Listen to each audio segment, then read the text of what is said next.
Hello everyone, I'm Flora, and as you can see, it's a late night talk video, and I'm in my casual pajamas, and I'm gonna go to bed after this.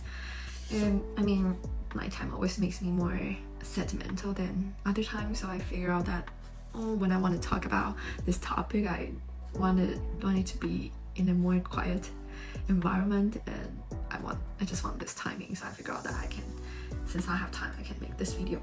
So I got asked pretty often, like my friend, my professor asked me why do I choose to study abroad in Canada, not the US, because 90% of my friends who is studying abroad now or have done their study, have finished their degree, are in the US, or just they go to school in the US, and some of them go to Europe. I just haven't met anyone besides myself that goes to NTU that is now studying abroad in Canada.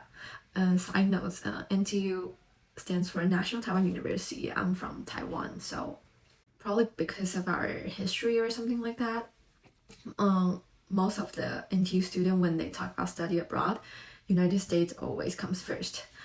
And we even have this saying that 来台大去美国, just come to NTU and then go to the United States. And to be honest, before applying to school in Canada, my first choice is also United States. But don't get me wrong, I really like Canada now. I've only been here for 3 days, but I feel like I already fall in love with this place.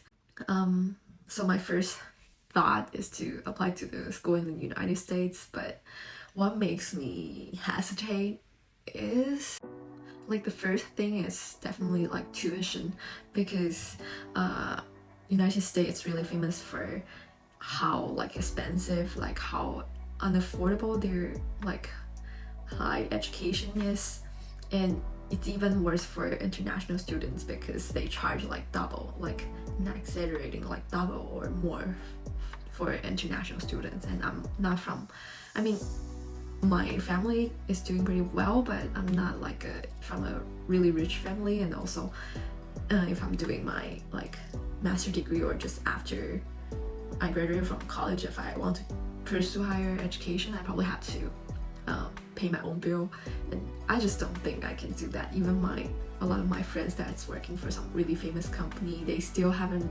really saved enough to study abroad. They still probably need personal loan to study abroad in the US. So this is definitely a thing that I would consider, but the actual reason is way more complicated. I remember that my first trip, my first visit to Canada was last summer, summer 2022, when I go to Toronto from Ohio to Toronto with my boyfriend. We went there for a weekend to do our travel, and when I was there at a drugstore, clerk there, I asked a clerk there because I heard she's speaking Mandarin, and I asked her where to find this type of bandage or something in Mandarin, and she's like, oh, you speak Mandarin really well. And because she thought I'm a native English speaker, and she started talking to me about because I talked to her, people in North America really like to do small talk, so we kind of start chatting where I'm from, and I'm planning to pursue higher education, and she's like, oh, you can come to Canada. It's a really friendly place for foreigners and international students. Some universities don't, and they charge the same for international student and local student. And I was kind of impressed, and also I really liked the warm greeting and from her. And also when I was in Canada, I just feel more inclusive because there are so many different people speaking so many different language. Even though now I'm in Vancouver, I just hear so many language that I don't understand. It's not just English, it's all different language from around the world. It's just a lot more diverse. And when I was in US doing my exchange in North Carolina, NC State, and I had friends there, and because I met my boyfriend there, he's from Asheville, I go back and forth from Raleigh and Asheville. Raleigh is the capital of North Carolina. But to be honest, North Carolina is overall a pretty white state. So whenever I travel with them, people will like met us, they talk to my boyfriend and their family, and then they will turn to us and be like, oh, where are you from? I mean, they're still friendly, but this thing just, I mean, I've been to Raleigh and Asheville multiple times. I really feel Raleigh and Asheville is like my second home. But whenever I was asked like, where am I from? It just kind of separate me from this place. I don't know if you know how it feels. It just feel like I'm more exclusive. Like I think this place as home, but because of how I look, because the mother tongue I speak, like because maybe my accent, like this place is just like people here will never really think me as like I belong to here. Just I will never think that I will never feel like I belong to here. And I believe that because my boyfriend, he's a white guy, he traveled to Taiwan to visit me for 3 months. I believe he also feel like that in Taiwan. So yeah, I mean, it's normal, like basically your look kind of what you speak kind of infect this. But in Canada, I don't feel like I'm an outsider or anything, because it's just really normal that whatever language you speak, it's just super normal here. It's really diverse. So that's one thing I really love about Canada. And the other thing is more like it's more like a legal status thing, because I feel like the US is like they really value like human rights or values like that, but it's only limited to their citizens. Like they don't really fucking care about other people like besides their own citizens. So I mean, a lot of my international students, like foreign friends, they're struggling for visas and because recently, all the huge layoffs and all those tech companies makes getting a job in tech really it's been really hard for people. And a lot of my friends study abroad, they got an offer from some very big companies, but because they don't really want to, they start hiring people. But it's illegal for companies to cancel a candidate's offer in the US. So what they do is they just extend the offer. They ask you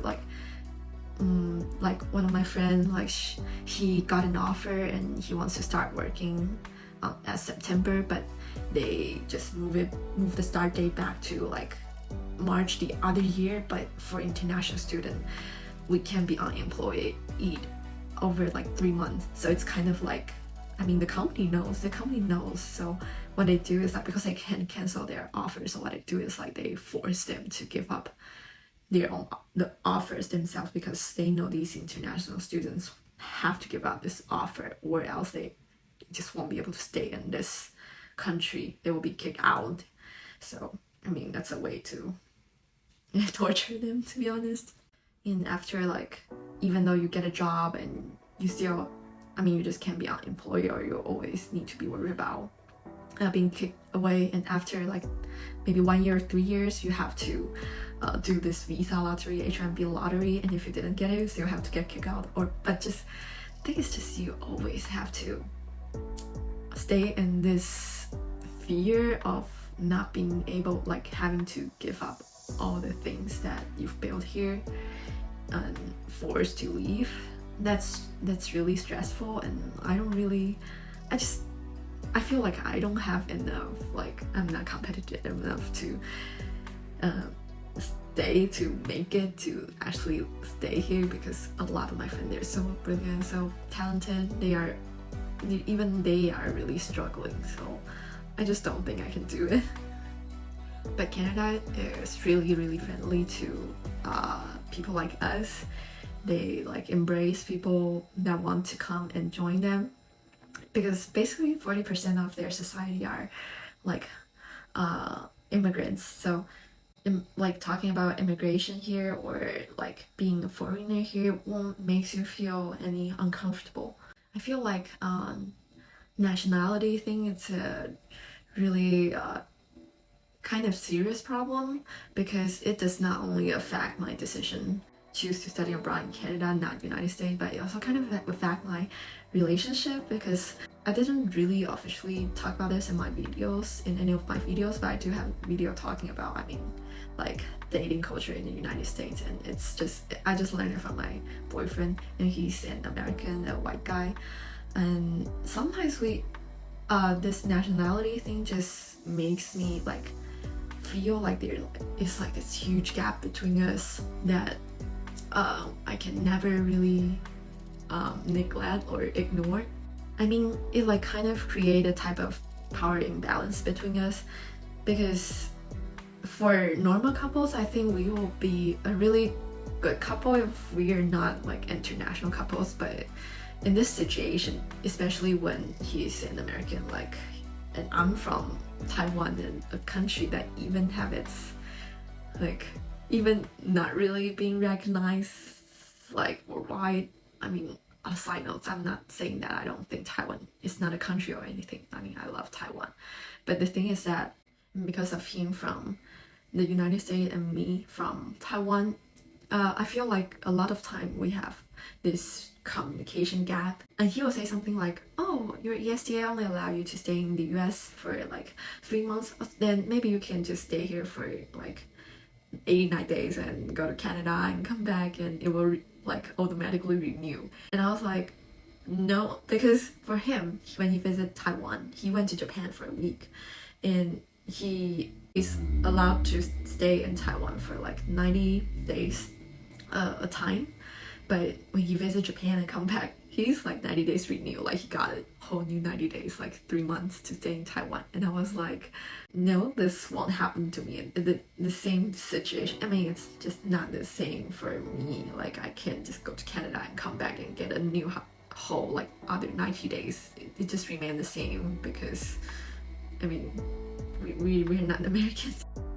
Yeah, so, and also I really want him to move to Canada with me, but I feel like he kind of not, he's kind of hesitating because moving to Canada might, there's just way more job vacancies or opportunities for him in the US. But for me, from Taiwan, because I'm really tired of the work-life balance in Taiwan. So for me, going to Canada is kind of pursuing a more ideal life for myself. So it's more Taiwan is 50 and Canada is maybe 75, 80 for me. So I'm going from 50 to 80, and it's good for me. But for him, he already have 90, 95. In the US, his life is 90, 95. So for him, moving to Canada is I know it's kind of hard because he was just talking to me and be saying well, what if I cannot get a job there? Because he also know that I don't know why he learned that getting a job here is kind of hard. But I was like, hey dude, you're a white guy. Canada is really friendly and really diverse, but let's be honest, white people rule, it's still really white dominant place. So if you're worried about that, what about me, a yellow skinned woman? What should I do? Will I just sleep outside by the road or anything?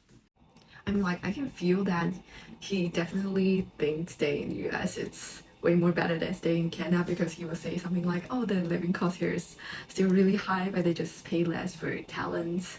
And because he got paid really well in the US for his internship or whatever job he's gonna get in the future. But for Canada, it's the housing price is going up because of the Asian people, so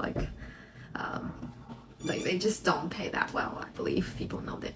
And I know that he doesn't really want to come because he was talking to me and saying that, oh, because I can move here. I moved so far from Taiwan because I don't really need to talk to my family that much, but he really needs that. And I was like, oh man, we don't talk that much like you do. He always call his parents almost every day or multiple times a week. And I was like, I don't really talk to my parents that much. Doesn't mean that I don't love them or I don't want to be with them or I really want to leave them. It's just we have different ways to connect. I just can't feel that he doesn't really want to come, so, and it kind of almost destroyed our relationship, because for me, I'm like, my attitude is like, I don't really want to change people. I mean, if it's he's born to be a prince, I don't want him to become a warrior, because that might not make him a good warrior. So I mean, I do consider like maybe like end this relationship at some point because of this nationality problem. But I mean we will still try, since he treat me really well, and I mean we're really compatible, so at this moment we feel like we will keep trying. But I mean, if we really break up, you'll know, because I might make a video talking about this. I mean, yeah, this nationality thing is really kind of tricky. One of my friends, she once met in HR from this international organization when she was studying abroad in France, and the HR person wants to invite her to join the organization, but later they figure out that the rules only allowed citizens from the country that's in the international organization to work there. But Taiwan, Taiwan's a really controversial country. Don't even a lot of countries still don't even think it's a country, so you cannot just not join almost every international organization. It basically means that we just can never work in any of those international organizations. I mean, and my university degree is international relations, and it's a really kind of like a dream job if we can work in international organizations. But I mean, we just cannot it's no matter how hard work, how brilliant, how outstanding we are, but because we're born in Taiwan, we just never ever will be able to work there to do this. I mean, my first day, I figure out that my nationality can actually be a barrier in my life that can be harming our opportunities. I bawling my eyes out that night, thinking about that and thinking that, I don't want to be born here. But I mean, I still really love Taiwan. It's just that I just hate how it is. But I mean, this is life, and this is how the world is. And I mean, I'm already kind of privileged in Taiwan already, so I really can't complain. And I know a lot of people are having more hardships than me in my life. It's just that this thing is just kind of tricky, and I don't like it, and I just sometimes feel tired whenever I have to explain this to other people. Yeah, I mean, it's not like a happy thing to talk about, but I mean, it's just a fact and the truth that we have to face in our life. Okay, back to the topic. So far, I just feel like Canada just makes me never really have to worry about this, because a lot of people are like me in this country, to embrace people like me. That makes me feel pretty warm, and I already made friends here, which is, I mean, I feel really lucky and happy to be here. So yeah, I will talk more about my life in Canada, my study abroad adventure in Canada in other videos, and I will try to put my Mandarin subtitle here, because I also want to embrace more diversity. I just was too lazy to put English subtitle down here when I'm doing the video in Mandarin, and I'm just also kind of lazy to put a English subtitle when I am doing a Mandarin video. So yeah, I mean, I will try doing this, maybe not upload the video and the subtitle at the same time, but I will try to put it on at some point. Well, stay tuned, and I'll see you in next video. Bye bye. But to be honest, I don't think it's necessarily a bad thing now, because having not that much to lose do make me less afraid to make changes, because I've done that multiple times, and I feel like that's what makes my life really interesting and beautiful.